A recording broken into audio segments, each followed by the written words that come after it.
अस्सलाम वालेकुम। शादीशुदा लड़कियों की ज़िंदगी में जो सबसे पहला और बड़ा मसला होता है वो ये होता है कि ससुराल को कैसे डील करना है और ससुराल वालों को खुश कैसे रखना है।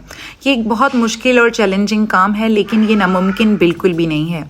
अगर आप मेरी टिप्स को फॉलो करेंगे तो आपके ससुराल वाले ना सिर्फ खुश रहेंगे बल्कि आपके हस्बैंड और आपके जो शादीशुदा ताल्लुकात है उस पर भी इसका बड़ा गहरा असर पड़ेगा। सबसे पहला टिप ये है कि कुकिंग को ख़ास तौर पर अपने लिए कभी भी बर्डन ना समझें।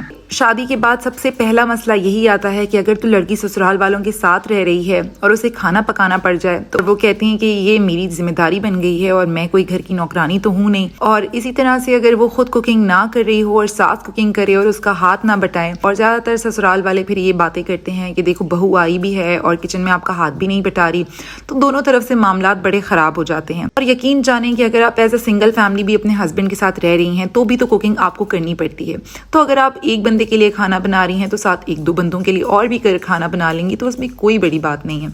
और वैसे भी खाना बनाना एक मेडिटेशन के तौर पर होता है। खाना बनाना ऐसा है कि जैसे अगर आप बहुत ज़्यादा डिप्रेशन में या स्ट्रेस में हों और अगर आप कुकिंग करना शुरू कर दें तो आप इतने रिलैक्स फील करते हैं अपने आप को। तो अगर आप ये मेडिटेशन सोच के करेंगे तो आपको शायद खाना बनाना कभी भी बर्डन नहीं लगेगा। मैं जानती हूँ कि सारी ससुरालें एक जैसी नहीं होती। कहीं पे लड़कियां कुकिंग में भी अपने आप को एंगेज करती हैं, किचन की सारी जिम्मेदारियां भी संभालती हैं, उसके बावजूद भी ससुराल वाले खुश नहीं होते। इसीलिए मैं अब आप लोगों को देने जा रही हूँ दूसरी टिप। और दूसरी टिप मेरी ये है कि आपने अपनी सास की बातों का कभी भी बुरा नहीं मनाना। और अगर सास कोई ऐसी हार्श बात कर जाती हैं जो कि अमूमन बल्कि एक आम सी बात है कि सासें हमेशा कोई ना कोई ऐसा कमेंट पास कर देती हैं, कोई ना कोई ऐसी बात कर देती हैं, आपके शौहर से आपकी कोई ना कोई ऐसी बात कर देती हैं जो आप तक पहुंच जाती है और आपको शदीद नागवार गुजरती है। और ये बहुत ऐसा सच है जो हमें एक्सेप्ट कर लेना चाहिए। लेकिन अगर आप तक कोई ऐसी बात पहुंचती है, अगर आप कोई ऐसी बात सुन लेती हैं कि आपकी सास ने आपके लिए कोई इस तरह की बात कर दी जो आपको शदीद नागवार गुजरी है, तो मेरा अपना एक्सपीरियंस और मेरा मशवरा है कि आप उसको कर दें फुल्ली तौर पर इग्नोर। और आप उस बात को लेकर ना अपनी सास के साथ अपने ताल्लुकात ख़राब करें और ना ही अपने शौहर के साथ अपने ताल्लुकात ख़राब करें, क्योंकि वो एक दिन की बात है आनी और जानी। और उसके बाद भी अगर आपकी सास को ये अंदाज़ा हो कि आप तक इस तरह की कोई बात पहुंच गई है और आपने उसके ऊपर रिएक्ट नहीं किया, तो उनकी नज़र में आपका मुकाम जो है वो बढ़ जाएगा। और अगर उनको ये पता चलेगा कि आपने उस बात को लेकर अपने शौहर के साथ या उनके साथ या तीनों के दरमियान झगड़ा नहीं लगाया, तो अगेन आपकी इज्जत में और ज्यादा इजाफा होगा। सासें क्योंकि मोस्टली अपनी 60s को क्रॉस कर चुकी होती हैं तो उनमें बहुत सारी चीजों को बर्दाश्त करने की कुव्वत भी उस तरह से नहीं होती, तो बहुत सारी साइकोलॉजिकल चीजें आपको अंडरस्टैंड करनी पड़ती हैं। लेकिन अगर आपने सास की किसी छोटी सी बात को बड़ा अगर आप बनाना चाहें तो वो बन जाती हैं।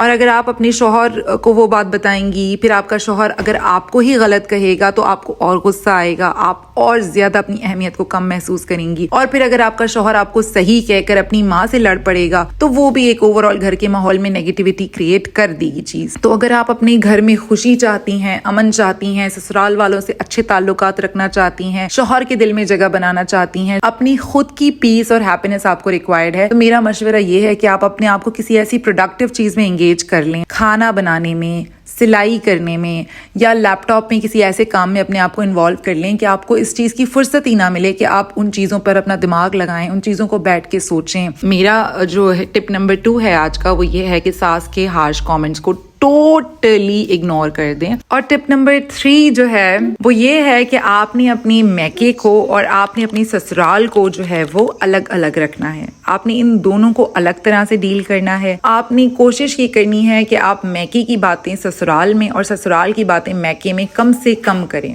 कोशिश ये करनी है। और ज्यादातर लड़कियों का जो मैं कहती हूँ शादी के बाद जो सबसे पहली गलती होती है वो ये होती है कि वो मैके को अपना असल घर समझती हैं और ससुराल को समझती हैं कि ये मेरा टेम्परेरी स्पेस है और जो मेरे शौहर का घर होगा वो ही मेरा असल घर होगा। अगर आप इस चीज को अंडरस्टैंड कर लें कि शौहर अगर आपके ससुराल में मतलब आपके अपने पेरेंट्स के घर में रहता है तो वो घर आपका असल घर है। ये चीज शायद आपको अभी रियलाइज ना हो रही हो, लेकिन जब आपके बच्चे थोड़े बड़े होने लगेंगे या जब आपके मैके वाले सब इंडिपेंडेंट होने लगेंगे, जब आपके मैके में भाभियां आना शुरू होंगी तो आपको ये चीज रियलाइज होगी। कभी कभी लड़कियां अपने आप को ससुराल में उस तरह से एक्सेप्ट नहीं करवा रही होती और वो ज्यादा टाइम फिर शादी के बाद कोई छुट्टी हो, कोई वीकेंड हो तो अपने मैके जाना रहना शुरू कर देंगी, शौहर कहीं गया है तो फौरन अपने मैके जाना रहना शुरू कर देंगी। तो इससे गलती ये होती है कि इस तरह आप ससुराल में अपनी वो जगह, अपना वो स्पेस नहीं बना पा रही होती जिस तरह से आप रेगुलरली अगर वहां रहेंगी तो जाहिर है कि आप उसको एक घर की तरह समझने लगेंगी और उस घर के जो लोग हैं वो भी आपको एक घर वाले की तरह जल्दी एक्सेप्ट कर लेंगे। लेकिन अगर आप वहां ज्यादा टाइम ना स्पेंड करेंगी, हर छुट्टी, हर वीकेंड या हर दफा जब आपका हस्बैंड कहीं जा रहा है आप अपने मैके में रहना शुरू कर देंगी, तो ना आप इस घर की हो पा रही होंगी ना आप उस घर की हो पा रही होंगी। और जब तक आपके मैके में आपके पेरेंट्स हैं, आपके भाई बहन अनमैरिड हैं, तब तक तो आपका मैका बिल्कुल मैके जैसा लगता है। लेकिन जब आपके घर में अनडाउटेडली आप भाभियां आपके घर की हों, आपकी अपनी कजिन्स, आपकी अपनी रिश्तेदार हों, लेकिन जब आपके घर में भाभियां आना शुरू हो जाती हैं तो फिर आपको अपना ही घर पराया लगने लगता है। और ये बहुत फैक्ट है और यकीनन बहुत सारे लोग जो मेरे इस व्लॉग को देख रहे होंगे वो इस चीज को एक्सेप्ट कर रहे होंगे। तो इससे मेरा आपको मशवरा ये है कि अगर आपके अपने शौहर का प्राइवेट घर है तब तो बहुत अच्छा है, लेकिन अगर उसका अपना प्राइवेट घर नहीं है, वो अपने पेरेंट्स के घर रह रहा है, जो कि 60 to 70% हमारे यहाँ के मर्द अपने पेरेंट्स के ही घरों में होते हैं, तो आप उसी घर को अपना घर समझें और मैके को और ससुराल को सेपरेटली ट्रीट करें। इससे झगड़े भी कम होंगे और इससे मामलात भी बड़े अच्छे चलते रहेंगे। और जैसे ही आपकी शादी होती है उसके बाद से आपने इस टिप को फॉलो करना शुरू कर देना है, तो कि never involve your husband in family fights. इसका सबसे बड़ा नुकसान ये होता है कि जिन लोगों से आप झगड़े में मुब्तला होती हैं, अगर वो आपके ससुराल वाले हैं तो उससे उनका कोई नुकसान नहीं होता, उससे सबसे बड़ा जो नुकसान होता है वो आपका और आपके रिश्ते का होता है। शादी के बाद ज्यादातर लोग जो आपकी शादी से खुश नहीं होते, उनकी सबसे पहली कोशिश ये होती है कि वो आपके और आपके हस्बैंड के दरमियान झगड़ा लगाएं। के लिए मतलब ये चीज एक सेलिब्रेशन होती है, आप उनको वो सेलिब्रेशन का मौका ना दें। आपके दरमियान जितने भी इश्यूज हों, आपके या आपके हस्बैंड के दरमियान कोई मिसअंडरस्टैंडिंग हो, लेकिन अगलों को आपने यही शो करना है कि हमारे ताल्लुकात बहुत अच्छे हैं, हमारे दरमियान फाइट्स नहीं होती, या हम दोनों मियाँ बीवी एक दूसरे को अंडरस्टैंड करते हैं। ना तो आपने अपने और अपने हस्बैंड के झगड़े कहीं डिस्कस करने हैं और ना ही आपने अपने ससुराल के किसी बंदे से, अगर आप झगड़े में मुब्तला हैं, अगर आपकी किसी के साथ तल्ख कलामी हो गई है, तो अपने हस्बैंड को इन चीज़ों से दूर रखें। और आप इतनी स्ट्रॉन्ग हैं कि आप इन चीज़ों को खुद हैंडल कर सकती हैं। आप जिस घर में रह रही हैं आप उसको खुद हैंडल कर सकती हैं। इसी तरह जब हम कहीं काम करने, कहीं मुलाजमत करने जाते हैं और वहाँ पर हमारे डिफरेंट एम्प्लॉयज़ के साथ कॉन्फ्लिक्ट ऑफ ओपिनियन होता है, डिफरेंट एम्प्लॉयज़ हमें अच्छे नहीं लगते, किसी को हम अच्छे नहीं लगते, लेकिन क्योंकि हमें जॉब करनी है, क्योंकि हमें सैलरी मिल रही है, तो हम अपने आप को किसी तरह से वहाँ एडजस्ट कर लेते हैं। इसीलिए आप जो है वो हस्बैंड से अगर ये चीज़ें कम डिस्कस करेंगी तो आपके हस्बैंड जो है वो हर चीज़ में इन्वॉल्व नहीं होंगे, वो आपके लिए नेगेटिव नहीं सोचेंगे और आपका अपना जो ताल्लुक है हस्बैंड से वो बड़ा अच्छा बना रहेगा। और मेरा 5वां और लास्ट टिप आप लोगों को ये है कि आप लोग पाकिस्तानी ड्रामे जिनमें फैमिली पॉलिटिक्स, जिनमें सासें बुरी और सख्त और नेगेटिव रोल में दिखाई जाती हैं, ऐसे ड्रामे देखने को शादी के बाद बिल्कुल अवॉइड कर दें, क्योंकि अक्सर आप लोग जो सोच रहे होते हैं वो रियल नहीं होता। अक्सर ड्रामों में जो पिक्चर दिखाई जाती है वो रियल नहीं होती, लेकिन ड्रामों में क्योंकि वो इतना रियल दिखाया जाता है कि आप उसको अपने साथ अपने ऊपर तारी कर लेते हैं और आपको लगता है कि शायद आपके साथ भी वैसे ही हो रहा है जैसे ड्रामे में उस बहू के ऊपर जुल्म हो रहा है। हालांकि असल में ऐसा नहीं हो रहा होता, क्योंकि हमारे ड्रामों में व्यूज़ लेने के लिए और ज़्यादा ऑडियंस को अट्रैक्ट करने के लिए ऐसी बहुत सारे जुल्म दिखाए जाते हैं जो सासें करती हैं अपनी बहुओं के ऊपर, लेकिन वो आप लोगों के ऊपर एक्चुअली नहीं हो रहे होते, आप लोगों को लगता है कि आपके साथ हो रहे हैं। तो एक ड्रामे में इसी तरह बहुत अमीर घराने की बहू थी, मतलब अमीर घराने से बिलोंग करती थी, वो बहुत एक्सपेंसिव कपड़े पहनती थी अपने इन लॉज़ में, और इन लॉज़ उसके ज़रा middle class, lower middle class थे। तो उनकी सास ने उससे कहा कि तुम इतने एक्सपेंसिव कपड़े यहाँ ना पहना करो, तुम्हारी नंदों को कॉम्प्लेक्स होता है और वो भी फिर डिमांड करती हैं और हम अफोर्ड नहीं कर सकते।